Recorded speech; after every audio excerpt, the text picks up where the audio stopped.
All right, we're live. I always happen to every time we go live, I'm like making a face because I'm trying to hit that button to go live. And so then the thumbnail on LinkedIn after we stop the stream, the thumbnail, I'm like, my face is all jacked up. But anyway, all right, hey, welcome everybody. This is Shift the Journey. I'm your host Tito Amogus.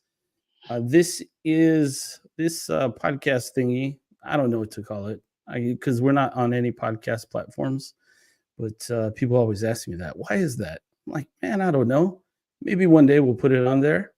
So this podcast show interview type thingy is it's about chasing down a passion of mine. So one of my passions is to help people find where they fit in, and sometimes it has to do with the job, and sometimes it's like a company they work for, or a function that they're doing, or something. Maybe it's a dream that they have and they just want me to connect them to somebody. And so I've connected people, hey, this person wants to work for your company, or this person wants to do what you do, and they want to know, what's going on. But I figured, hey, why don't we have a show where I go and interview people every week to have them talk about how they got from one career and shifted to another one and shifted to another one. And this week's guest is David Hopper. And he is like, when you talk about career shifting, this guy has done it. So I want to make sure that I get this right. So you are from the UP, that's the Upper Peninsula of Michigan, correct? I am. I am a Wh- born and bred Youper. Yeah, you're a Uper. Were you a Michigan State trooper? I was Yes, a Uper who was a trooper, right? a Youper And trooper. you were you also in the Marines? I was. And then you were in the Air Force, right? Yes, yes, sir. And you work for the Department of the Air Force, Civil Service, correct? That's where I am currently. All right. So those are a lot of steps, man. And no, an hour can't cover that. That's like, hey, man, let's sit down and talk for a week because I got some stories too. Yeah, need to write a book. But let's just condense it. So let's just start out and let's talk about what made you um, want to join the military. Hey, let's go from civilian life to military life, and what made you choose the Marines? So there I was, a senior in high school, and I saw this just sexiness of a man walk through in a Marine Corps dress blue uniform, and I said, "Man, I want You to be got the like best that." uniforms, man. Yeah. Um, I true story. I was geared up to go to college. I was going to go. I wanted to get into electrical engineering, and kind of go that route. Like any other, well, not any other, but like a lot of 17, 18-year-old dudes. It's the party time of life, and I Mhm. also kind of evaluated my life, and I said, you know what? I don't know if I'm ready for college, or maybe it's that college isn't ready for me. Um, but I started kind of thinking about things, and then, like I said, this recruiter came by. I went and listened to what he had to say, and I thought, you know what, that might be where I need to start, and try to figure out what I'm made of, and get a little Yeah, bit of maturity underneath me, and then we'll see where that leads. yeah. Fast forward, it's here I am now, but Hmm. So, how long were you in the Marines? so I did 4 years active duty in the Marine Corps, Mhm. and then I got out. That's when I moved back to Michigan, back to the UP, and Mhm. went to the State Police Academy. Oh, wow. How was that compared to the Marines? It was actually, what I would say is tougher than the Marine Corps, in the way of, that academy was 22 weeks long, very physical, very militarized, but also very a lot of academics. a lot of studying laws and codes and all kinds of things. So very, very demanding, very rewarding, at the end. But yeah, it was tough. It was tough. But I was Yeah. following in some big footsteps. My dad retired from the state police, and so I was trying to Oh. be like dad. Yeah, yeah. Aren't we all, right? Yeah. So, except for me, my dad wasn't in the military, but he played just about every instrument that he touched Yeah. and sang really well or sings really well. Yes, he does. And so I decided I wanted to be like that. I can't play every instrument I touch, but I have played quite a few. Yeah. You do a mean cello. Thank you. So then how long were you a state trooper? So just over a year, and then left the state police and moved out to Seattle actually, um, Oh, chasing another dream. Um, yeah, it was good. Just kind of up and went, out to Seattle and went out there and kind of did some cool stuff out there too. Worked mhm. on a protection detail for Mr. Paul Allen. I don't know if you know Okay. who he is, Yeah. but co-founder of Microsoft. Yeah. Um, and then also got my own Microsoft certification and went to work for Hewlett Packard Oh, wow. there in Tequila, Washington. And then I was doing that when 9/11 hit and it Hmm. struck a Yeah. nerve. Yeah. Yeah. So, you, like, immediately hoof it back to the Marines? No, it was a little bit, 9/11 came and went, and I kept doing the IT thing, working for Hewlett Packard, and then just one day I was driving home and I passed the recruiting station and it just hit me, I was like, you know what, I miss it. I miss that camaraderie, that Mhm. brotherhood that the military had to offer. Um, man, I loved what I was doing, and it was making good money in the IT world, but it wasn't all about that. It Yeah. was more about the things that I was missing as a band of brothers, type thing. So I walked into the recruiting office, and it was one of those joint complexes where all four branches, and just so happened the first office on the left was the Air Force. Mhm. So I said, well, let me see what the boys in blue do, and I walked in and we started talking, and I was kind of sold, and I did hit up the other branches. The Navy tried to put me in a nuclear sub, and I said no Oh, thanks. no. No, no, no, no, My absolutely not. grandfather served on a sub, before World War II, and, I'm like, I don't know. My mom tried to get me to join the Navy, No, but, no, have like, I like to go fishing, but I am not I mean, but out here, like, yeah, right, you fall in the water and then you're, like, waist deep. right, yeah, So, I almost drowned, so anyway, enough about me, but, so, yeah, the Navy tried to put you in a nuclear sub, and you said no, and what did the Marines have yeah. to say? The Marine Corps was willing to take me, but it was kind of funny. They also were only going to let me come in as an E3 when I had got out as an E4. Um, Oh, and the Air Force was willing to take me back at my rank and give me time and grade and everything. So um, okay. so I went down back to the Air Force office and we had some more discussions. My recruiter was a cop of security forces, and she Okay. tried to sell me that, and I considered it, but I thought, you know what, I don't want to stand at the gate and check ID cards and do Right. this. Or, Um, by an airplane? Yeah. yeah, yeah, yeah.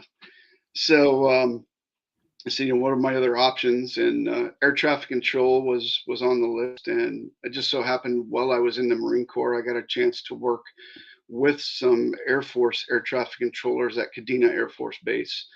Oh. On we were doing a live fire artillery um, mission where, uh, ironically, the artillery rounds were going through the path of the jets coming into land at Kadena. Oh. So in order to not shoot down our own American planes, we did some radio coordination with the controllers there to cease fire when aircraft were inbound. So excuse me. That's cool. So that kind of sparked my interest. From like, hey, I remember, air traffic control. Those guys seemed pretty cool.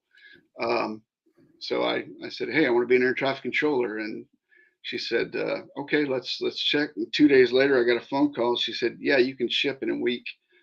I said, Okay. okay, here we go. Wow. Yeah. Wow. So you like go and fast forward, like, oh, I gotta resign, I gotta pack up all my stuff, I gotta do this, I gotta do that. It was very very, very fast paced, man. It was yeah. I mean, I literally went home. I was like, okay, this is what I got to take care of. I called my boss, and he was a big supporter of the military, and he was not angry, not upset. He said, man, I commend you for going back to it, and he said, I wish you the best.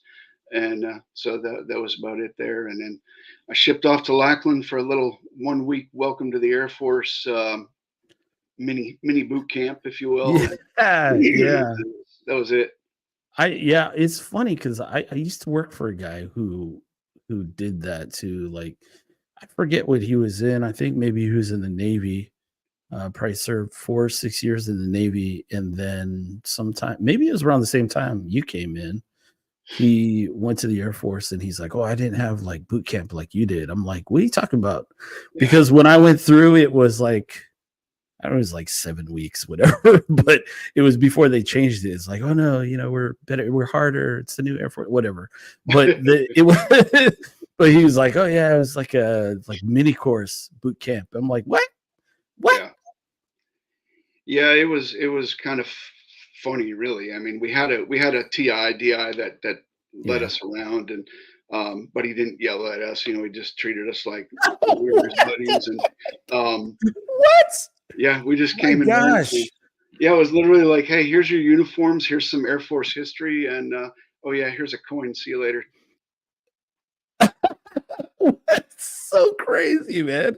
I Yeah, feel like it's not boot camp until you got a dude like standing in your face with that Smokey the Bear hat screaming at you. yeah, I have like the one, well, I mean, I get a lot of like, boot camp BMT memories, right? Basic military training. But the one was like, I forget how I was walking out of a building, dude was walking in the building or vice versa. And he said something to me, and I was zoned out. I was not like paying attention.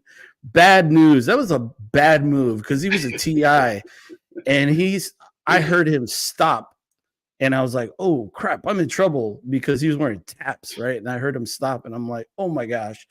And he made me turn around. He's like, turn around. And then I stopped and did like an about face, and he was like right there.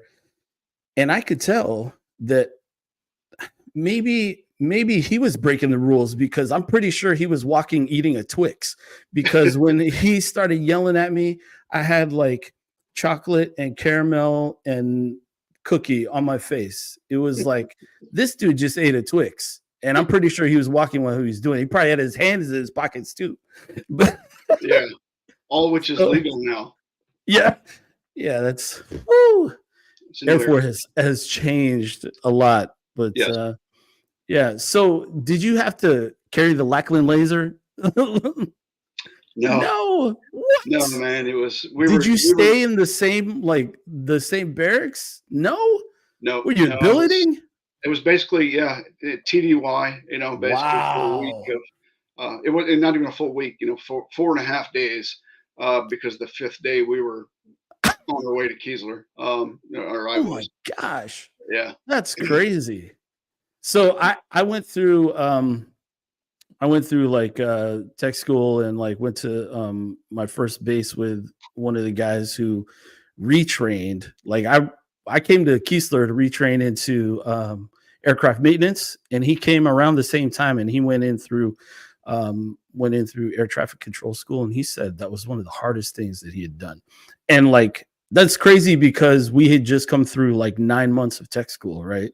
Yeah. Because it was electronics, and then we did our EP at Lackland, right? Our electronics principles, and then we went to Vandenberg, where we did missile school. But then he's like, "Oh yeah, this is air traffic control school, and it's hard. It's really hard." Yeah. Yeah, it is. It's I mean, still to this day. I mean, of course, I guess we'll get there in this discussion, but you know what we do where I work Yeah. because you used to work there. But the air traffic numbers are still showing, 30% elimination from the career field right out of tech school. So I mean, it's a hard school, very Yeah. challenging, and about a year after, so if we just to say if we started 10 in tech school, um, we'll lose about three of those from tech school, and then we'll probably lose another 3 to 4 within the first year out in the career field because Oh, they won't make it at their base. So it's a wow. very high attrition rate in the career field. That's nuts, man. Yeah. So when you started, did you go, "Oh, this is easy," or like, "Oh, this is hard, but I can do it," or did you enjoy it? That's a question. The well, I've always tell people that the transition to life in the Air Force was what I would compare to putting your hands behind your back and running as fast as you can into a brick wall. Um, Yeah. because it was just, the Air Force. The Air Force lifestyle, man. Yeah. It's very laid back. It's very Yeah. corporate structured. Yeah. Um, I don't you know, know, man. After being in the corporate world for 8 years, I'm not sure I would say that, but yeah, I do like compared to the other services, probably. yeah.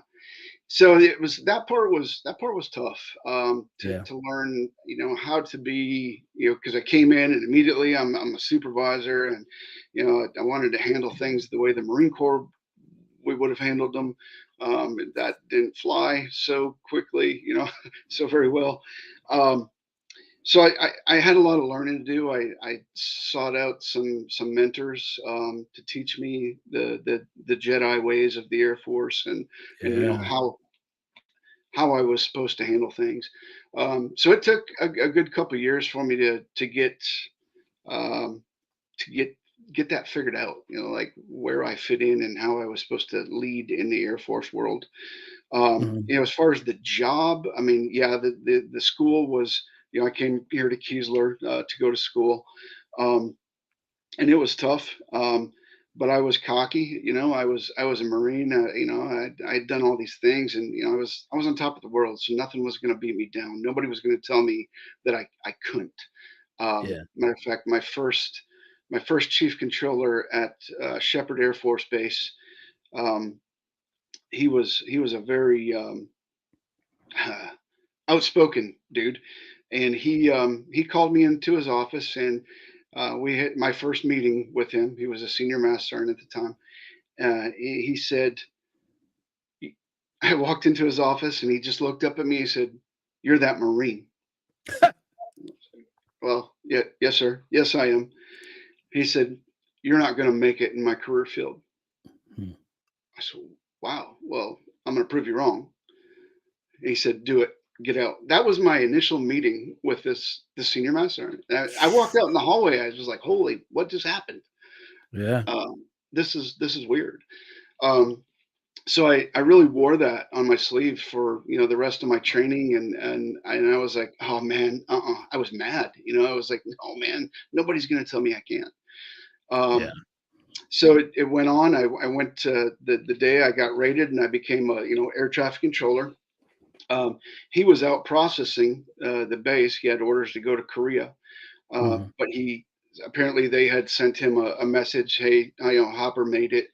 And he came back to the base, and I was leaving, and my shift was over, and he was walking across the parking lot, and he walked up and he shook my hand, and I said, Wow. "Well, thanks, sir." And he said, "I knew you were going to do it." And I said, "What? What? Hold on, man. You're the same guy who told me I wasn't." He said, "I know." He said, "I knew what it was going to take to make you mad and push you to that where you would make it." Um, I was like, wow. But I've kept that with me, all these years. As sometimes I think as a leader, we have to know our people and find out what's gonna make them drive, what's gonna light that little fire under their Yeah. butt. Um, Yeah. so something that I've kind of kept in my hip pocket leadership tools is, how do I, pardon my French here, but how do I piss this person off, just enough, just enough to give them that drive. Yeah. So, like, you think that either he read about you or somebody told him about you or he saw you and you didn't know it, and he, like, saw you and he's like, Yeah, "I know how to deal with this guy right here. He's gonna yeah. be, he's gonna make it, but I just gotta tell him he won't." And the other, I guess, the other leadership lesson that I got from that, and I really appreciated this was, was that, just knowing your people. Um, Mhm. just taking a little bit of time to learn about them, and what's their passions are, what's their background, and Yeah. um, so those types of things. I thought it was pretty cool. Yeah. A lot of people Y hated him, but I respected him for the things he did. yeah. So, how long were you an air traffic controller? From until 2012, I was actually medically retired at 17 years of service. Uh, Oh, yeah, wow. yeah, it was bad. It was heartbreaking. Mhm. But everything is a blessing in disguise. I think it was. I wasn't ready for it. I Yeah. wanted to stick around. I probably would have served up until 30 years, or until the Air Force kicked me out. But Yeah. um, I went home and I just kind of evaluated it all, and I said, well, this is God's plan, not mine. So I'm just going to roll with it and see what happens. And man, it was like the next day after I kind of said, okay, we'll follow your lead. And the next day, I got a phone call from a guy down here at Keesler and said, hey, there's an instructor position open. Um, you should go apply for it. So, okay, well, I did. And the rest was history, man. So Wait, started so the GS so world. you didn't have to wait at all? No, because I was medically, um, Oh, yeah, yeah. So, because, like, for me, if I would have, tried to get a GS position right out, I would have had to wait 6 months, right? The cooling y- off period? yeah, 180 Yeah. days. Yeah. Yeah. Yeah, Yeah, okay. so I was fortunate. I mean, it did all kind of play out. Actually, that interview, I didn't get that position because there was actually two guys that were returning from overseas. Um, they were civilians, but they had went to do contract, and they came back and they had me by just some sheer time. So Yeah. I waited. I actually worked as a Biloxi 911 dispatcher for a couple months, and Oh, wow. and then another interview came up and I got that position. So I um, I have a friend who was a dispatcher, I don't know if it was Biloxi, but they were a dispatcher and they're like, "Oh, this is terrible." Is yeah, that was it as rough as I hear about? yeah, it's rough, man. I mean, our daughter actually is a dispatcher in Gulfport right now, Mm, yeah. and yeah, it's rough. I mean, they don't get compensated that greatly. Mhm. It's getting better, I will say that, but um, the stuff you deal with for the amount you're getting paid is not Yeah. Yeah. not It's not it's one conducive. of those high turnover jobs, huh? Yeah, and it's a very female dominated career Oh, field, and interesting. more, power to the females because I think they're more organized in their in their head and their ability to multitask. Hey, man, we're, like, streaming across the world. You can't be you can't be giving away all the secrets. Girl power. But yeah, they do very well. There's not a whole lot of men in the dispatching world, at least not down here that I know of. Oh, that's crazy. So then, you got another interview, and then, you got the job at Keesler? Yeah, it started off in October of, so I was medically retired in June of 2012. And Mhm. then in October of 2012, I started as a GS9 instructor, Mhm. back teaching air traffic control. Oh, wow. What did that feel like walking in the building as somebody who worked there? It was, I had done time there as a military instructor. Mhm, And then I left. I went to Langley Air Force Base where I was medically retired, and then a short 2.5 years later, here I come back as a civilian, and it mhm. was it was really weird, because I walked in wearing civilian clothes to almost like the same exact environment that it felt like I just walked out, a few days ago in Air Force Blues or Yeah, BDUs or whatever uniform we were wearing at that time. Um, and now here I am back, so and seeing the same faces. So it was neat, it was weird, it was cool, it was like wow, um, here I am, I'm back, and but yeah, that's nuts. exciting. I mean, teaching at that level is it's challenging, it's rewarding, it's frustrating. Yeah, I mean, yeah. all the emotions. So what was the most challenging part about, um, your job there as an instructor?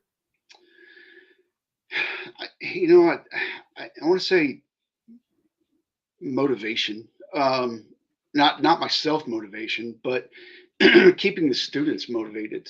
Mm, And yeah, especially in a career field that's that tough. Um, you're trying to help those students continue to see there's a light at the end of the tunnel. mhm, Um, to understand the purpose, to want to continue to put in the effort. That when the going gets tough, the tough get going. yeah, Um, and it's hard, because the students struggle. Their first time. A lot of them first time away from home, and they're going through all this stuff, or mhm, breakups. That I mean, you spent time in the uniform, and that we all go through the suicide trainings and all that yeah, stuff, and you think, all right, when am I ever going to use this? When am I, it's all right. We're just rolling, kind of just going through the motions, right? Well, I had a student who one time I just happened to notice. I was like, man, this kid is really disconnected, like just not performing like they had been, and I had been with him a short period of time, but you mm, learn about these students real quick. yeah, And I said, "Hey, Airman, so and so, hey, let's step out in the hall. I want to talk to you real quick." And I started talking to him, and I could sense he was very emotional. I said, "Are you all right, man? What's going on?"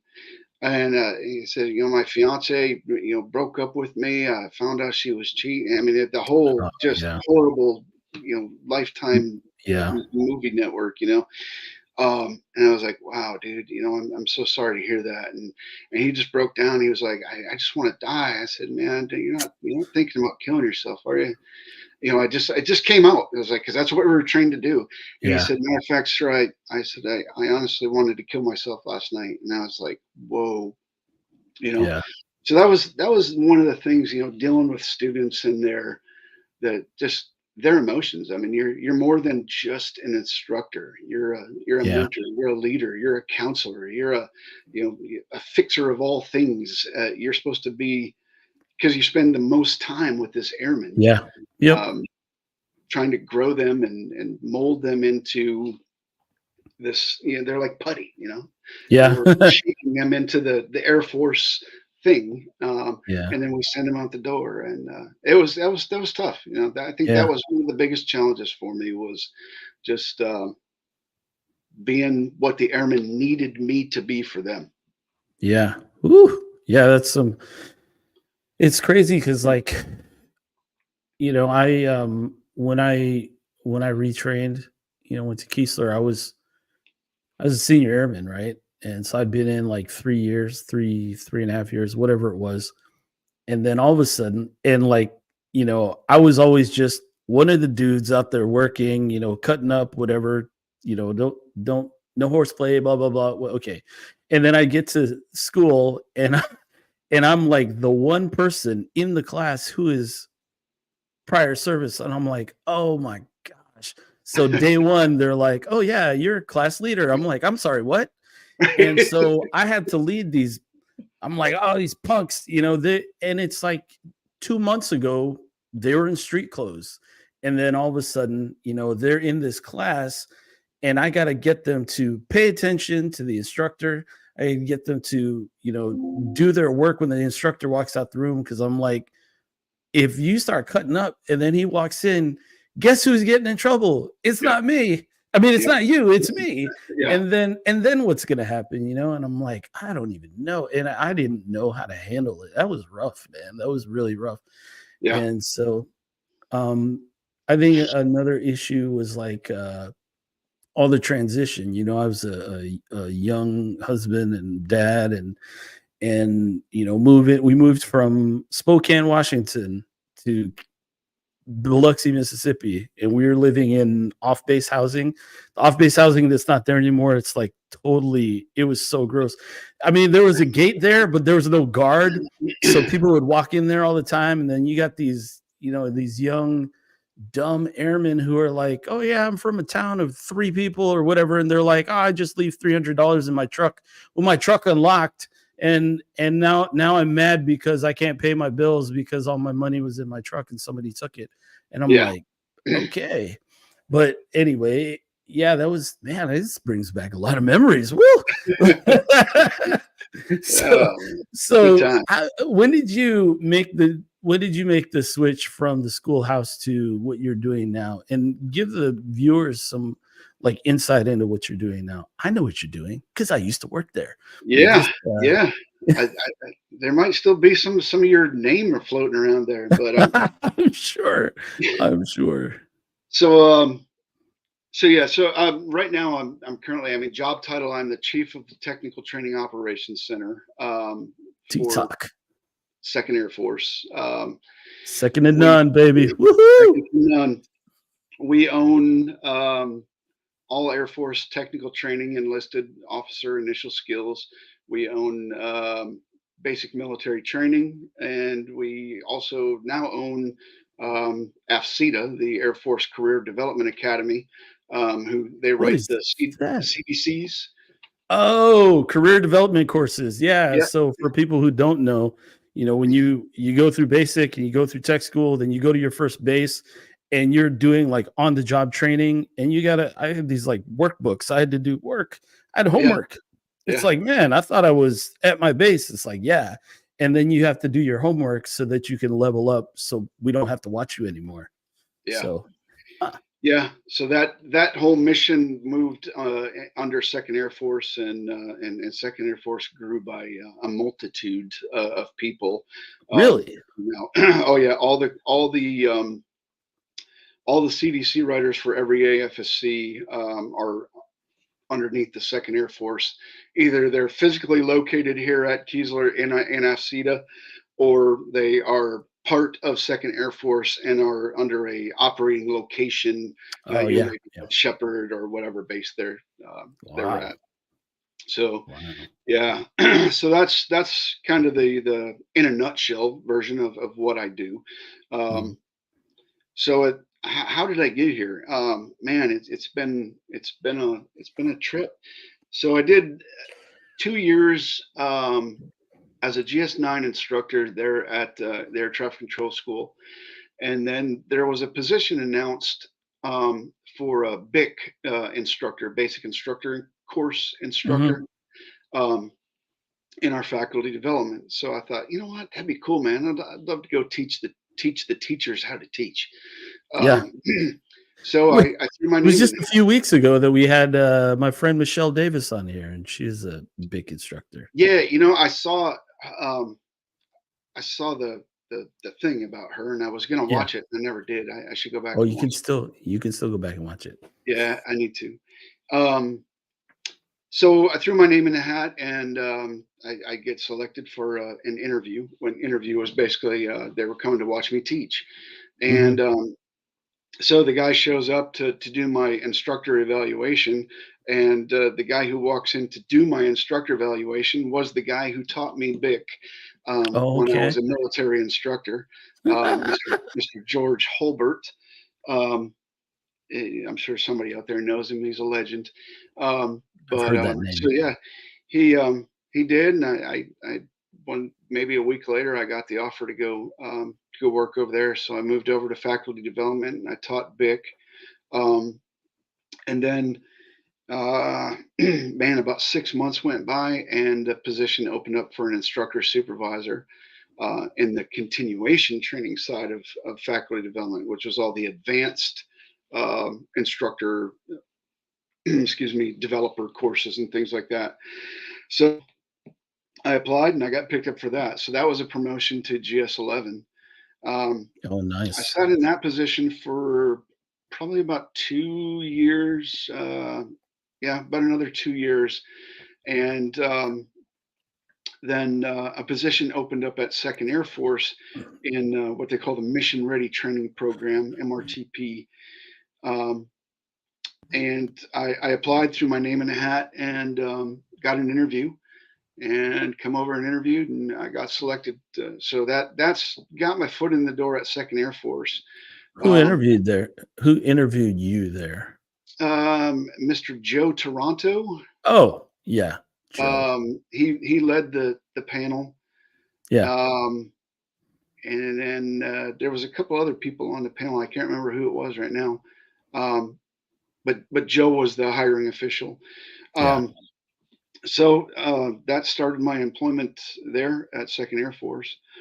I worked in that MRTP, and just to kind of give an idea of what MRTP, they manage the multi-million-dollar pot of money that encompasses all the TDY quotas or the quotas for TDY to school seats, seats you go Oh, train that are AETC, Air Education Training Command funded TDY to school, yeah, like 7 level schools and yeah, supplemental courses, things like that. yeah, So we managed that big pot of money for AETC, and it was good. Big exposure to the 60,000 foot view of the world, yeah. and then from there, a GS12 position was announced over on the ops floor. You worked with like Keith Agee and those Yeah. guys. So one of their positions opened up. Man, Matter of bringing fact, back all the old memories. I yeah. just I got like, you're talking and I got a whiff of the building. um, yeah, so one of those positions opened up, and I moved over there and took that on and learned how to be like Tito, crunching numbers and making up lies with PowerPoints. um, It's not lies, man. If you can tell the story and it is compelling, hey, then people will be like, yes, that's right. That's the reason why we don't have enough graduates from like PJ school, right? man, So, yeah. what I've learned is that with you can make numbers tell whatever story you need them to tell. Yeah. Yeah. No, hey, that's true. It's, you know what? It's called data storytelling. And so like it's a big thing now. Like I don't know if it's like a big thing now, but it's because of the field that I'm in, right? I'm in data. And so all these people that I follow on LinkedIn, and people are always talking about data storytelling, data storytelling. And basically it's like, yeah, I want to build this dashboard or this visualization, and I want people to read the right thing out of it. But like when you could go the wrong way is just like that, where it's like, I want it to tell this story, right? And Yeah, maybe it's not the real story, but this supports what I've been doing for blah blah blah, you know. And so that so then you're like, data storytelling is like, man, you telling stories, right? yeah, There's a difference between between being able to show people what the data says and telling them and like coercing them into believing what you think it says. yeah. It's an interesting field, man. I mean, it's the ironic thing about what we do. Um, I don't have a single data analyst that works for me. Um, and you were there. You were an Yeah. aircraft maintenance guy, Yeah. and you got there and you just happened to have a liking to nerd out with Excel and things. And Tracy Curry, did you know her? Yes, Did you work yes. with I was Tracy? stationed with her on J Stars. We were stationed at Robbins together. And Oh, then okay. she came in and I was like, "Hey, I know you." Yeah. So I mean, Tracy was kind of the how some of the dashboards that we currently have. These Excel Yeah. massive pivot table documents that my Yes. guys use. Yeah. Um, but yeah, I mean, I literally have a bus driver, another maintenance guy, a 2RO maintenance management analyst, and some education and training folks, and then some civilian, instructional system specialists. But Yeah. nobody has, a data degree or anything like that. Yeah. Um, I just got some dudes who they like to nerd out. One plays with Tableau all day. The other one's Oh, nice. crunching stuff in Power BI. Okay. Um, yeah, so it's kind of cool, and I'm trying to work to get them out and get them certified, and at least let them walk Yeah. away from this job with some sort of a reward. But Hey, if you I'm want me to blessed. come down there, I'd love to talk to those guys. Yeah, man. I mean, it would be cool to have you stop by and be like, look, man, this is I was you, I was the maintenance guy in here tweaking pivot tables, and now, you're out there, doing it for a living. Yeah. Yeah, if somebody had told me, "Yeah, you're gonna be stationed at Keesler, for 5.5 years, and you're gonna be, doing stuff with, what was the name of that thing? ADLS, I guess it was? This Oh, the ADSS, Oh, ADSS, yeah, it was decision the support system. decision support system, yeah, ATC decision support system. Yeah, It's like, it supports the no decisions. it's like the, like, most basic level of Cognos, and then, like, you pull out data and then do stuff, manipulate it with Excel, and then, um, every quarter at the end of every quarter, since I was the only analyst there, I was not allowed to take leave. They said, "You are not allowed to take leave." So January, what was it? January, April, July, and October. Not allowed to take leave because I had to populate. I had to do all that stuff, all the analysis. Then I had to populate all the slides.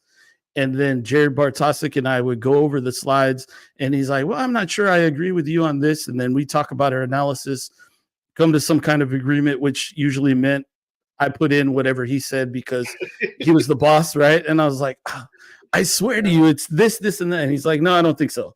And so 70 slide deck Oh my every goodness. quarter, just me, working sometimes 12 hours, but I'm like, it could be worse. I could be out on the flight line. It could be 100 degrees. I could be in the desert like I was, and I could be on the flight line. It could be 100 plus degrees, and it could be 3 o'clock in the morning. Yeah. All those things together. But yeah, if somebody were to tell me that I would parlay that into a career, like going into it, I never would have believed them. But like there was a guy, he was our first sergeant for a while. I can't remember his full name. I don't remember if his first name or his last name was Norwood. But anyway, he was like, "Oh, I sat in your position. I hated it." He's like, "There's no future for that." And I'm like, "I'm pretty sure there is. I just have to figure out what it's called." And Yeah. so, I chased it down and here we are. Yeah. So, Now I yeah. remember when you and I first met, man, and it was you said you worked at Keesler and Second Air Yeah. Force, and I remember asking you like, "What do you do there?" And you're like, "I'm a bean counter." I was like, "Oh, that sounds Yeah. cool." Yeah, I know that's about right. That's Yeah, so funny. Yeah, what do you count? I count beds, beans, and bullets. yeah, pretty much, man. That's Yeah, that's funny. Oh man. So man, your journey is pretty awesome. You got a lot of different stops, a lot of transition. And I think it's there's a couple things that people are like maybe reluctant, maybe not afraid. Maybe some people are afraid, but the going from one thing to another, there's a lot of fear in that. And right. then there's the transitional period time. That's like I want to say that my first 2 years out of the Air Force were probably the roughest 2 years uh, of my adult life. Maybe I don't know, but it was rough. It was Yeah. really rough, Yeah. It and is. like just to hear all of the changes that you went through, and you just like kicking butt, taking names. Sometimes kicking butt, your butt was getting kicked, but you got up and you Yeah. went right back at it. So, I think, yeah. I mean, you gotta take the lickings and keep on ticking. And yeah, I mean, I don't take credit for any of my success. I mean, I give that to God's been good to me, man. It's oh yeah, and I just thank him every day, and I try to keep wearing a smile and go to work and do what I do. amen, And amen. I know there's Yeah, some people out there who are like, well, it's not my job. I'm like, you know what? If I walk in the door and they hand me a mop and say, hey, Hopper, can you mop the floor? I will be the best paid floor mopping man in the world, and I'll wish it while I'm doing it, man. You yeah, know? yeah. And so there's something you said early on that I want to highlight for everybody is that when you felt like you were I mean you didn't say it like this, but it's like you were maybe in over your head and you didn't know how to adapt. You went out and you sought mentors. That's a huge thing. And that's a tough thing to do a lot of times for dudes, I guess. It's like, oh yeah, I gotta go talk to somebody or whatever. But I think as far as like some of the things that I've been through, the best my best case scenario was to go chase somebody down who's been there, done that, because I don't want to go through all the things that I shouldn't have to Yeah. if I got somebody with wisdom, speaking into my life. So Yeah. good deal, man. That was It's good. funny. It's funny. We spend most of our life as kids doing the total opposite of what our parents are trying to mentor us to do, and then when we get older, we're like, man, I'm going to go ask somebody on what to do. So Yeah. so Yeah. yeah, Man. So you're the Tea Talk chief, huh? that's me. Was that what I know it's like everybody's like, I have no idea what's going on. It's okay. I used to work there. So was that Colonel Mack's position? They turned it into a civilian position, or was that Mr. H's? So Colonel Mack would be my boss. Oh, okay. So yeah, Mr. Oh, there was Javier Lozada, and then there was Joe Toronto, and then there was the other guy. Can't think of his name right now. He retired shortly after I got there. Was it Jerry? No, not Bartosik. I think it would have been after him. Oh, okay. Um, Gosh, man, I can't remember what his name was. But there's been a little bit of restructuring. So now Okay. so I'm a GS 13. There's two GS 14s above me, and then a GS 15 chief of staff, and then the 2-star general. Okay. All right. Cool. Yeah, man, I'd love to get down there. Just like talk to your data people. Yeah, where are See you what at? see what kind of lies they're telling you. Where I'm in. What are do you you in? mean? I'm in Long Beach. Yeah, Are you? Okay.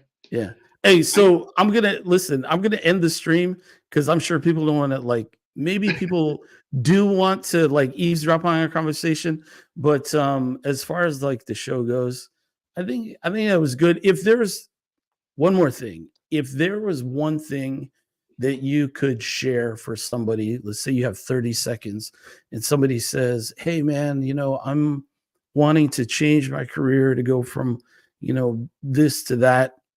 What is one thought that you would have to share with them? 30 seconds, go. Man, I think really all I gotta say is the grass isn't always greener on the other side, man. It's sometimes you are where you belong, Mhm. um, and you might just need to find your purpose, um, or redefine your purpose. Maybe not find it, but redefine it. Um, and if it comes down to the fact that change is inevitable, and then go where your heart leads you. But take time. Don't rush it. It'll happen when it's supposed to happen. Man, wise words from a wise man. Well, Confucius. that's it for this week. Hopper, I'm going to see you in the studio. Stay there. Don't hang up. I had one guy hang up when I said, hey, I'm going to end the stream. Then he's like, peace. I'm like, hey, I'm I out. still wanted to talk to him. But anyway, I'm going to end the stream right now. Man, thanks so much for coming on, telling us about your journey, telling us about all this stuff, and taking me down memory lane. Let's go. 2nd Air Force, second and none. Absolutely. All right. I'll see you guys next week. Have a good one.